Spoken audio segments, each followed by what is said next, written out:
Okay, so this is how you remove your MiRiDER 16 rear wheel for maybe for the purpose of a new tyre fit or an inner tube repair, or maybe some replacement on the drive system. So first, what we're going to need to do is just elevate the mudguard.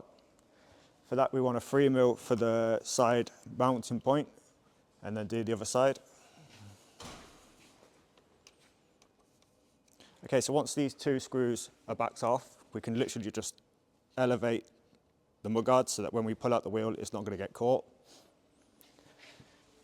My second thing that I like to clear, this is your rear caliper. First, just take out the lower caliper bolt from the frame.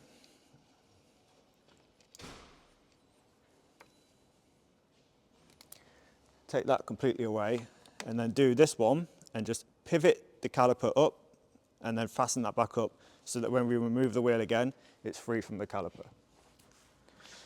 Other points to remove that need to be fully removed is the rear magnet plate.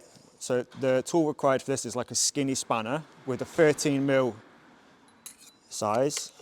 That locates into there between the spring, and all we're going to do, if you just lift your kickstand back, is rotate that backwards.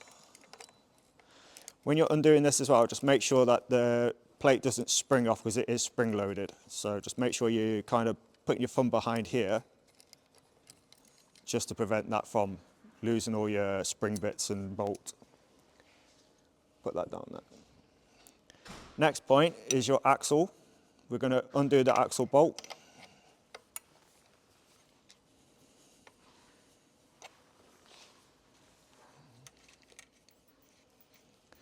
So I like to take it just up to the end where we can get some clearance on the washers, and then do the opposite side. Same again, just take it right back to the point there so you can move your washers back and you're not going to lose any bits. Secondly, we're just going to back off the chain tension. Both sides, draw that back so that we can pull it away from the frame, and again we can remove the wheel. What I like to do now is push the wheel back into the frame so that it will create more sag on the chain. And from this point, I'm going to push my thumb against the tyre and just spin the crank backwards so that the chain will come off the front drive.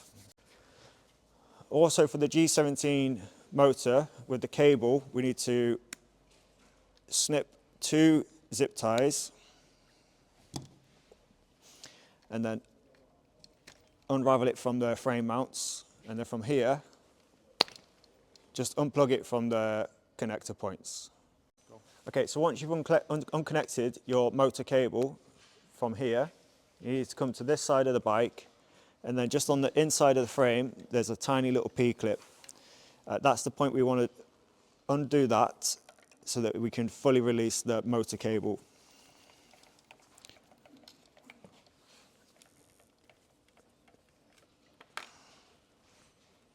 And then come back to this side and then just release the P-clip and take it away. This means that the motor cable will be free from the bike at this point.